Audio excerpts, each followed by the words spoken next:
The deep space exploration vessel Starbound Hope moved slowly through the empty darkness of space. It was far from Earth, farther than any human ship had ever traveled before. The stars here were old and dying. No one had mapped this region. No one knew what secrets it held. Commander Jack Morrison stood on the bridge and looked at the main screen. He was a tall man with gray hair and tired eyes. He had spent 20 years in space, but this mission was different. This time, humanity was not just exploring. They were trying to prove themselves to a galaxy that did not respect them. Humanity had discovered faster than light travel only 50 years ago. When they finally reached the stars, they found that the galaxy was already full of life. Ancient civilizations had been ruling space for millions of years. These elder races looked at humans the way humans might look at ants. They were small. They were weak. They were nothing. The Covenant of Elder Species was the great alliance that controlled most of the galaxy. The oldest and most powerful race was the Volcari, beings made of living crystal who had existed for over 1 billion years. They allowed humanity to exist, but they made it clear that Earth's children would never matter. Jack thought about this as he watched the empty space on his screen. He wondered if humanity would ever earn respect. He wondered if they would always be the youngest and weakest species in the galaxy. Dr. Lisa Grant walked onto the bridge. She was the ship's lead scientist, a woman in her 40s with short brown hair and sharp eyes. She was holding a datapad and her hands were shaking. Jack noticed her expression immediately. In all the years he had known her, he had never seen Lisa look afraid. "Commander," she said, "you need to see this." She handed him the datapad. Jack looked at the readings and felt his heart stop. The sensors had detected an energy signature coming from a dead star system nearby. The signature was massive, bigger than anything in the galactic databases. It was also old, very old. The computer estimated it was over 12 billion years old, which meant it existed before most of the stars in the galaxy had formed. "That is impossible," Jack said. "I know," Lisa replied. "But the readings are real. Whatever is out there, it is artificial. Someone built it." Jack made his decision quickly. He ordered the ship to change course. The Starbound Hope turned toward the dead star system. The crew was silent as they traveled. Everyone could feel that something important was about to happen. It took 3 days to reach the coordinates. When they arrived, the bridge crew gathered at the main screen. What they saw made them forget to breathe. Floating in the darkness, hidden among the dust and debris of the dead system, were ships. But calling them ships was like calling an ocean a puddle. These vessels were enormous beyond imagination. Each one was the size of a planet. Their hulls stretched across thousands of kilometers. Strange weapons covered their surfaces, weapons that looked like they could crack worlds in half. There were 27 of them. 27 planet-sized warships, floating in perfect formation, waiting in the dark. Jack gripped the railing in front of him. His knuckles turned white. He had seen many things in his years of exploration, but nothing like this. Nothing even close. "What are they?" whispered Lieutenant Danny Brooks, the young pilot. His voice was barely audible. Lisa was already running scans. Her fingers moved across her console with frantic speed. "They are warships," she said. "The biggest warships ever built. The technology is beyond anything I have ever seen. Beyond anything the elder races have. Who built them?" Jack asked. Lisa shook her head. "I do not know. The design does not match any known civilization. These ships are older than the Volcari. Older than any species in the Covenant." The implications were staggering. Someone had existed before the elder races. Someone had built weapons that made the entire galaxy look primitive. And now humanity had found them. Jack activated the ship's recorder. His voice was steady, but inside he was trembling. "Mission log, day 47. We have discovered what appears to be an ancient fleet of planet-sized warships. Origin unknown. Status appears to be dormant. We are proceeding with caution. He turned to Lisa. Can we get closer? Can we board one of them? Lisa hesitated. The ships are not showing any active defenses. They seem to be in some kind of sleep mode. But Commander, we do not know what will happen if we wake them up. Jack nodded. He understood the risk, but he also understood something else. This discovery would change everything. Humanity had been treated like children by the galaxy. They had been told they were too young, too weak, too unimportant. But now they had found something that even the elder races did not have. Prepare a shuttle, Jack ordered. I am going aboard. The shuttle crossed the gap between the Starbound Hope and the nearest warship. As they got closer, the true scale of the vessel became clear. Mountains could fit inside its docking bays. Cities could be built along its corridors. It was not just a ship. It was a world made for war. The shuttle landed in what looked like a hangar.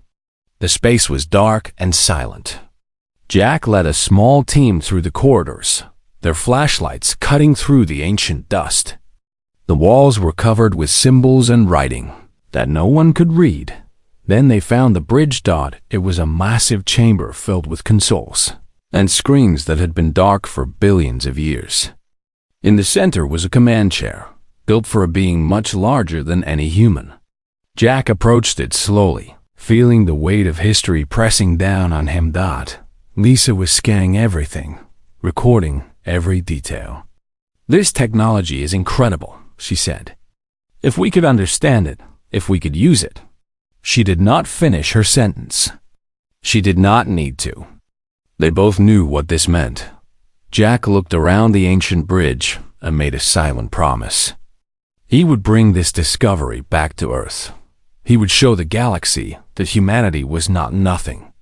He would prove that the youngest species could change everything. He did not know it yet, but these ships were waiting for him.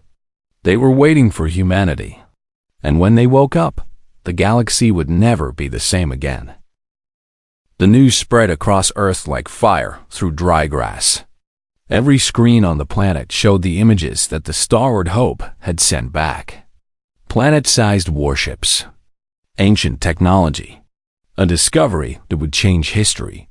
People gathered in the streets to watch the broadcasts. Governments held emergency meetings. Scientists argued about what it all meant. But everyone agreed on one thing. Humanity had found something that no one else in the galaxy had. The United Earth Coalition acted quickly. They sent their best ships to the Dead Star system. Admiral Nathan Cole led the expedition. He was a hard man with a scarred face and cold gray eyes. He had fought in 3 wars and never lost a battle. Now he faced a challenge greater than any war. Dr. Claire Watson traveled with him. She was the leading expert on alien technology, a quiet woman with glasses and a brilliant mind.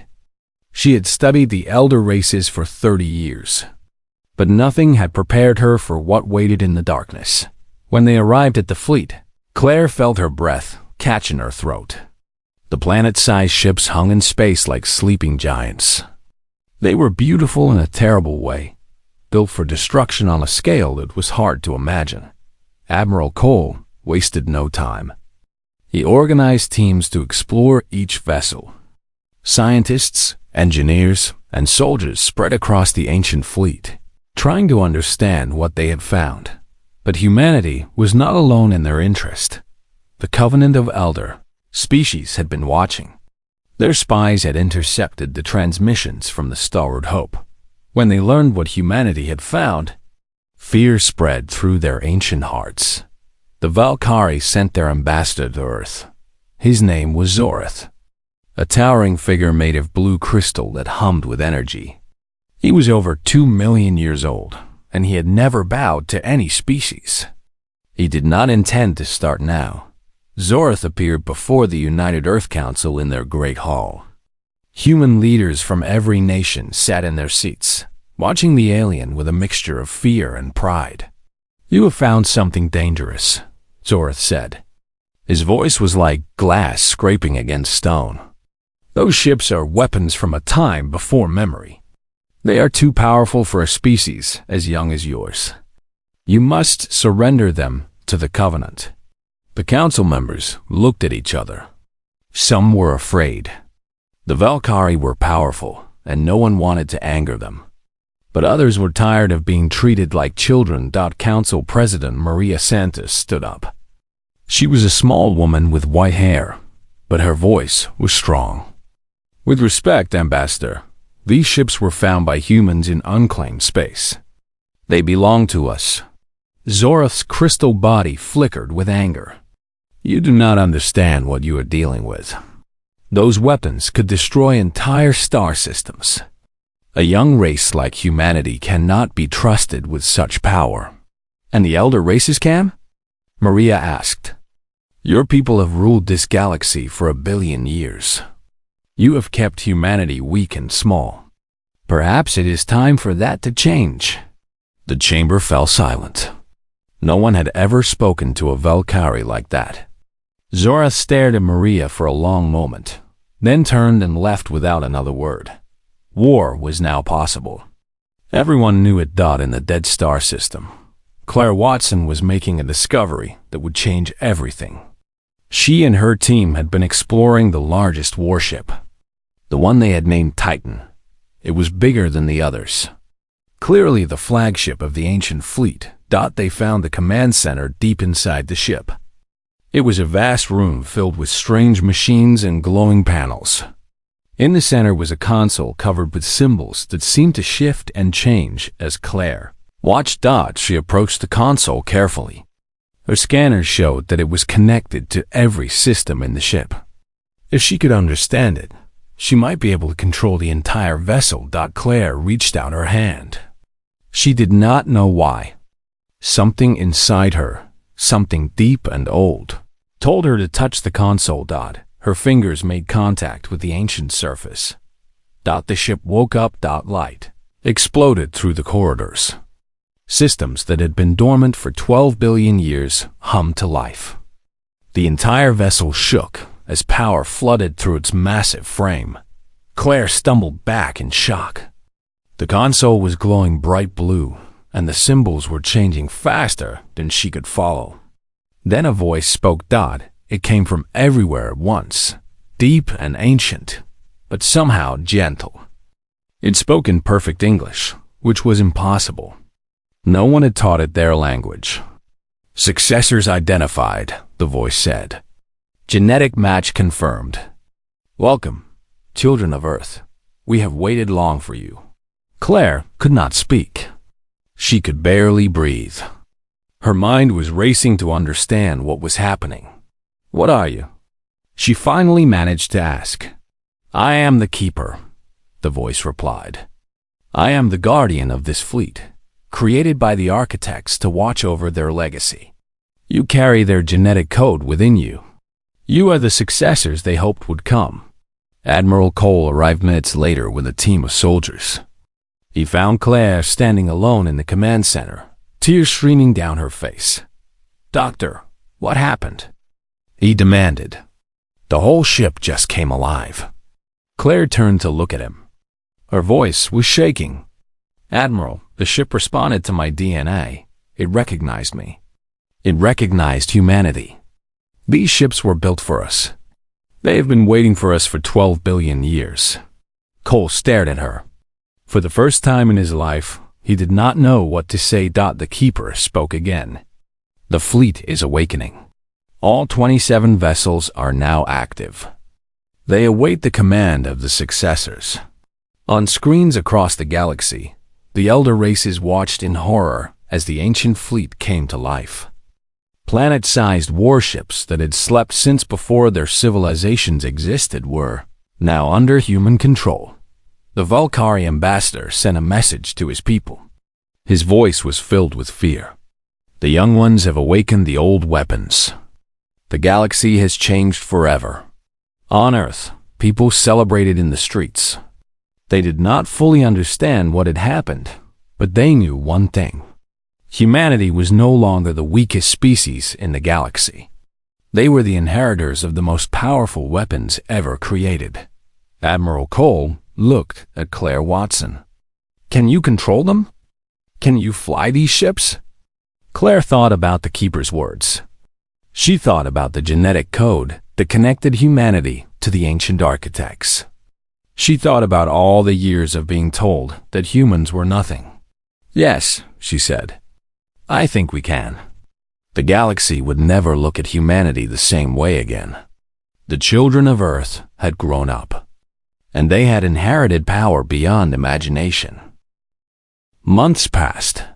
Humanity worked day and night to understand the ancient fleet. Scientists from every nation came to study the vessels. Engineers tried to learn how the technology worked. Soldiers trained to become crew members for ships larger than any weapon in galactic history. The Keeper was patient. The ancient intelligence answered every question, explained every system, and guided humanity through the secrets of the architects. It treated humans with a respect that no other species in the galaxy had ever shown them. Dr. Claire Watson spent most of her time talking to the Keeper. She wanted to understand everything. Who were the architects? Why did they build these ships? And why had they chosen humanity? One day, the Keeper finally answered her questions. "Come to the memory chamber," it said. "I will show you the truth." Claire followed the Keeper's directions through the massive corridors of the Titan. The ship was so large that it had its own transportation system. Small vehicles that moved through tunnels like blood through veins. She traveled for over an hour before reaching her destination. The memory chamber was a dark room filled with floating crystals. When Claire entered, the crystals began to glow. Images appeared in the air around her, three-dimensional pictures that told a story older than the stars. The architects existed before this galaxy formed, the Keeper explained. They were the first intelligent life in the universe. They watched as stars were born and died. They saw galaxies spin into existence. They were alone for billions of years. Claire watched the images change. She saw the architects, tall beings of light and energy, building worlds and creating life across the cosmos. They seeded the universe with their genetic code. The Keeper continued. They hoped that other species would rise and become their children. Humanity carries that code. You are descended from them. Claire felt tears in her eyes. All her life, humanity had been told they were insignificant. Now she learned they were connected to the oldest and most powerful beings that ever existed. Why did they die? She asked. What happened to them? The images changed again.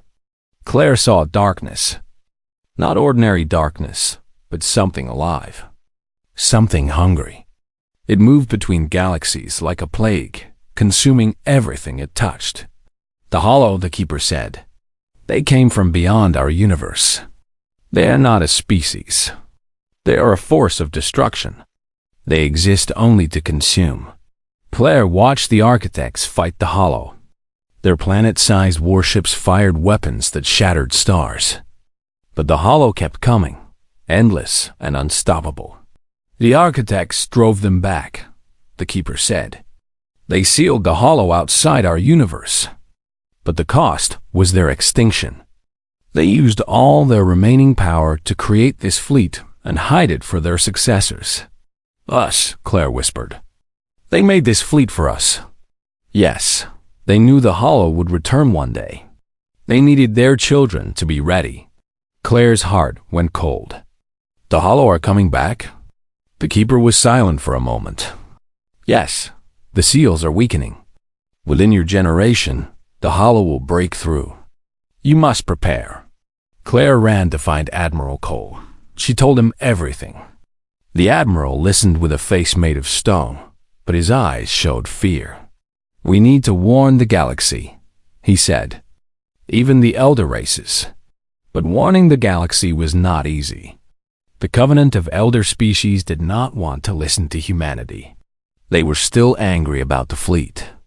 They still believed humans were too young and foolish to be trusted. Ambassador Zorath laughed when he heard the warning.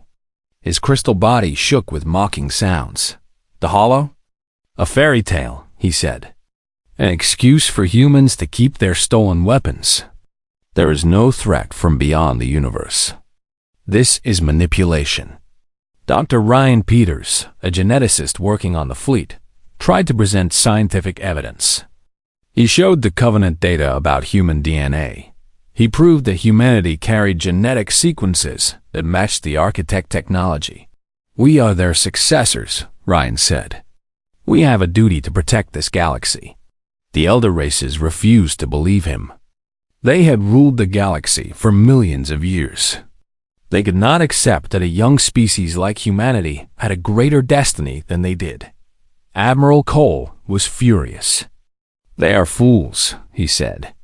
When the hollow come, they will die with their pride. Claire shook her head. We cannot force them to listen. We can only prepare ourselves. And so humanity prepared alone. Captain Megan Harris was chosen to command the Titan. She was a former fighter pilot, a woman with red hair and nerves of steel. She had never backed down from any challenge. And she did not intend to start now. Her crew numbered 10,000. Selected from the best soldiers and scientists on Earth. They trained for months, learning systems that had been dormant since before Earth's sun existed. It was the hardest thing any of them had ever done, but they did not give up. They could not give up. The survival of the galaxy depended on them. The Keeper watched their progress with something like pride. The architects chose well, they told Claire one day. Your species has strength. You have courage. You will face the darkness when it comes.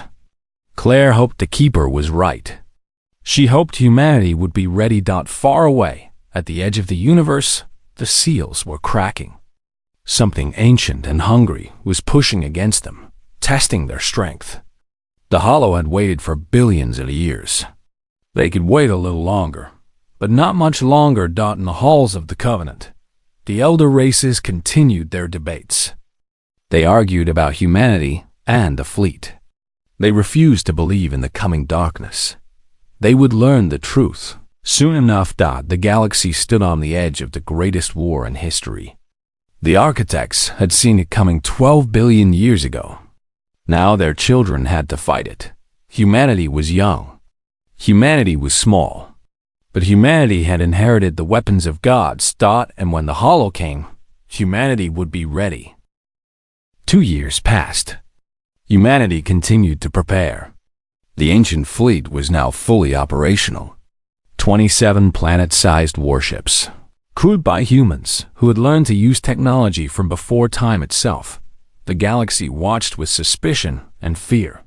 The elder races still refused to believe humanity's warnings. They thought the hollow was a lie, an excuse for humans to keep their power. Ambassador Zorath spoke often against Earth, calling them dangerous and untrustworthy. The young species has weapons they do not deserve, he said in the Covenant halls. They invented a threat to justify their power. We should take the fleet by force before it is too late. Some elder races agreed with him. There was talk of war against humanity. Ships gathered at the borders of human space. The galaxy seemed ready to tear itself apart. Admiral Nathan Cole watched the gathering storm with cold eyes. Let them come, he said. We have the architect fleet. No force in this galaxy can match us. But Dr. Claire Watson hoped for peace.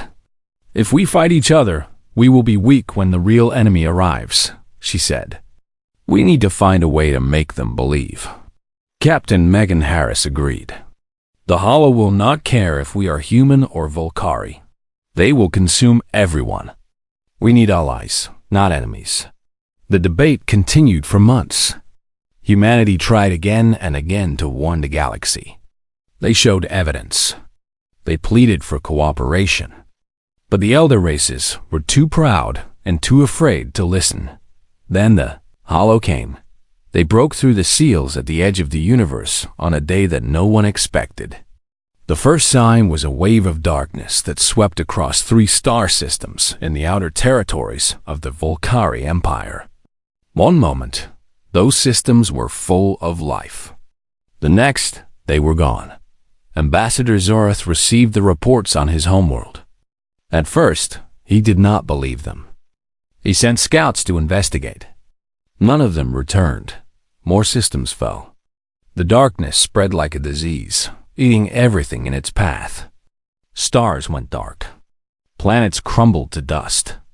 Billions of Velkari died in days. Zorath watched the destruction from his crystal palace. For the first time in 2 million years, he felt true fear. The humans had been right. The Hollow were real. Distress signals flooded the galactic networks. Every species in the Covenant was crying for help. The elder races, who had ruled the galaxy for millions of years, were helpless against the coming darkness. On Earth, Claire Watson watched the reports with a heavy heart. She had hoped this day would never come. She had hoped humanity was wrong about the Hollow, but they had not been wrong. The enemy was here. Admiral Cole called an emergency meeting. Every leader on Earth attended, along with the commanders of the Architect fleet. They gathered in the great war room beneath the mountains of Colorado.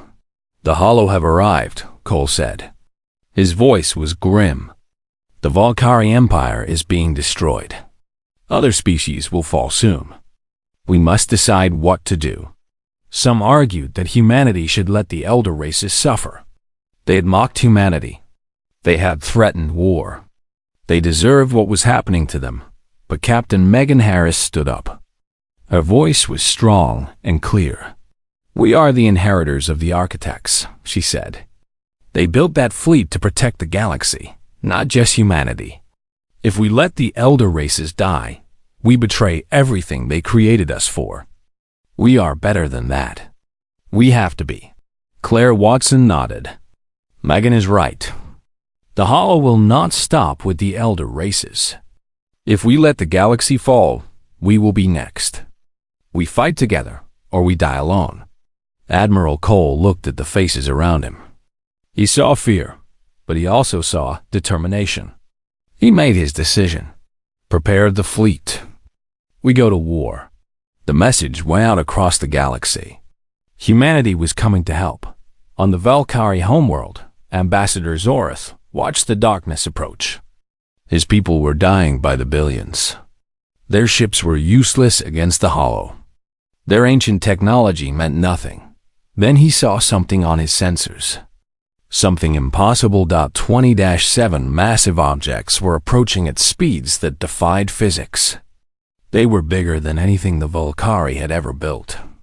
They were the Architect fleet. The Titan led the formation, with Captain Harris on the bridge. She looked at the main screen and saw the Hollow for the first time. It was not like anything she had expected. It was not ships or soldiers.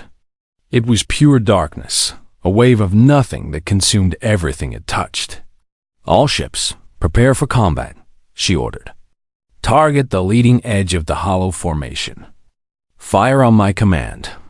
The Keeper spoke in her mind. "The weapons are ready. The fleet awaits your order." Megan Harris took a deep breath. She thought about Earth. She thought about the Architects who had died to give humanity this chance. She thought about everyone who was counting on her. "Fire," she said. 20-7 planet-sized warships unleashed their weapons. Beams of golden light, brighter than suns, cut through space. They struck the Hollow with force that could crack planets in half. The darkness screamed. For the first time in billions of years, the Hollow felt pain. On the Volcari homeworld, Zorath watched in amazement. The humans were fighting the Hollow. The humans were hurting them. He activated his communication system. His voice went out to all surviving Volcari ships. "Support the humans," he ordered. "Fight with them. They came to save us. We must help them." The battle had begun. Humanity stood at the front, facing the darkness that had destroyed the Architects themselves. And behind them, The galaxy watched in frozen awe. The youngest species. The weakest species. The species they had all looked down upon. Now they were the only hope for survival. The battle for the galaxy raged across 3 star systems. It was the largest war ever fought, a conflict that made all previous wars look like children fighting with sticks. Captain Megan Harris stood on the bridge of the Titan, commanding humanity's forces. Around her, screens showed the chaos of combat.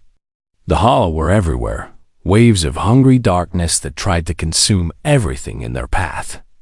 But the architect weapons held them back. Golden beams of energy cut through the black tide. Shields older than most stars protected the human fleet from the Hollow's touch. For every mile of darkness that advanced, the ancient warships pushed it back too. But the Hollow were endless. They kept coming, pouring through the breach in reality like water through a broken dam. For every tendril of darkness destroyed, 10 more appeared. Admiral Cole stood beside Megan on the bridge. His face was hard, but his eyes showed worry. "We are holding them, but we cannot do this forever. We need to close the breach." Dr. Claire Watson was working at a nearby console, communicating with the Keeper. "There is a way," she said. "The architects planned for this. The fleet can generate a seal, the same kind of seal they used billions of years ago. But it requires all 27 ships to work together, and we need to get close to the breach." Megan looked at the main screen. The breach was deep in Hollow territory, surrounded by the thickest concentration of darkness. Getting there would be almost impossible. "How close?" she asked. "Within 1 light minute of the breach. All ships must be in position at exactly the same time." Admiral Cole shook his head. "That is a suicide mission. We will lose half the fleet getting there. If we do not close the breach, we lose everything," Claire replied. "The Hollow will consume the entire galaxy. There is no other choice." Megan made her decision. She opened a channel to all ships in the fleet. "This is Captain Harris. We have one chance to end this war. We need to reach the breach and seal it. It will be the hardest thing any of us have ever done. Many of us will not survive. But if we succeed, we save the galaxy. Not just humanity, everyone." She paused. She thought about the architects who had sacrificed themselves to give their children a chance. She thought about all the humans who had trained and worked and hoped for this moment. "We are the children of the architects," she continued. "They believed in us enough to give us these ships. They believed we would be strong enough to face this darkness. Let us prove them right." The fleet moved forward. 27 planet-sized warships, crewed by humans from every nation on Earth, pushed through the Hollow swarm. The darkness attacked from all sides, trying to stop them. Ships took damage. Shields flickered. Crew members died at their posts. But the fleet did not stop. They fought through every wave of darkness, every tendril of void, every attack the Hollow could throw at them. Ambassador Zorath watched from the ruins of his homeworld. The Valkyrie fleet, what remained of it, was fighting alongside the humans. His people had laughed at humanity. They had called them weak and young and foolish. Now humans were dying to save them all. "We were wrong about them," Zorath said quietly. "We were so very wrong." The Titan reached the breach first. It was a tear in reality itself, a wound in the fabric of space that led to somewhere else. Through it, Megan could see only darkness, an endless void where nothing could live. "All ships, take position," she ordered. "Prepare to activate the seal." The other vessels of the fleet moved into formation around the breach. Each ship took its place, creating a circle of ancient technology around the wound in space. The Hollow attacked with desperate fury. They knew what the humans were trying to do. Waves of darkness crashed against the fleet, trying to break them apart before the seal could be completed. Lieutenant Danny Brooks, now a senior officer on the Titan, worked frantically at his station. Shields at 40%. We cannot hold much longer. We do not need much longer, Claire said. She was connected to the Keeper, guiding the activation sequence. 15 seconds. Just give me 15 seconds. The longest 15 seconds of human history. Explosions rocked the Titan. Screens went dark. Crew members screamed as darkness broke through damaged sections of the hull. But Megan held her ground. She would not retreat. She would not fail. Now, Claire said, activate the seal. 27 ships fired simultaneously. But they did not fire weapons. They fired light, pure golden light that connected each vessel to the next. The beams formed a pattern, a shape that had not been seen in 12 billion years. The breach began to close. The hollow screamed, a sound that had no voice but echoed in every mind. They tried to push through, to escape the seal before it was complete. But the light was stronger. The legacy of the architects held firm. With a flash that blinded sensors across 3 star systems, the breach sealed. The hollow were cut off, trapped once again in their dark prison beyond the universe. The darkness that remained in normal space began to fade. Without the breach to sustain them, the hollow tendrils withered and died. The war was over. On the bridge of the Titan, Megan Harris collapsed into her command chair. She was exhausted beyond words. But she was alive. They had won. The Keeper spoke to her one last time. The architects believed that their successors would be worthy. You have proven them right. The galaxy is safe because of you. Megan smiled weakly. We could not have done it without you. You could not have done it without yourselves. The courage was yours. The sacrifice was yours. The victory is yours. In the weeks that followed, the galaxy began to rebuild. The elder races, humbled by their near extinction, gathered to honor humanity. Ambassador Zorath led the ceremony, bowing before Captain Harris in a gesture his species had never shown to anyone. We were fools, he said. We looked at you and saw only a young species. We did not see the children of the architects. We did not see heroes. Megan shook her head. We are not heroes. We are just humans. We did what needed to be done. That is what makes you heroes, Zorath replied. The Covenant of Elder Species voted unanimously to grant humanity a seat on their council, not as juniors, but as equals. The species that had once been dismissed as insignificant were now recognized as the guardians of the galaxy. Back on Earth, people celebrated. They did not fully understand everything that had happened, but they knew that humanity had proven itself. The youngest children in the cosmic family had grown up. Claire Watson stood on a balcony overlooking the celebrations. Admiral Cole and Captain Harris stood beside her. They watched the fireworks light up the sky. What happens now? Claire asked. Megan smiled. Now we rebuild. We help the galaxy recover. We prepare for whatever comes next. And if the hollow return, then we will be ready. We are the children of the architects. We will always be ready. Far above them, the Titan orbited Earth, a reminder of what humanity had achieved. The planet-sized warship that had once belonged to beings of light and power now belonged to the people of Earth. The galaxy had frozen in awe when humanity first awakened those ancient weapons. Now that awe had turned to respect. The youngest species had saved them all. And somewhere, in a realm beyond normal space, the spirits of the architects watched their children with pride. They had waited 12 billion years for this moment. They had hoped and planned and sacrificed for their successors. Humanity had not let them down. The stars were no longer lonely. The children of Earth walked among them, guardians of a galaxy that would never forget what they had done. The story of humanity had only just begun.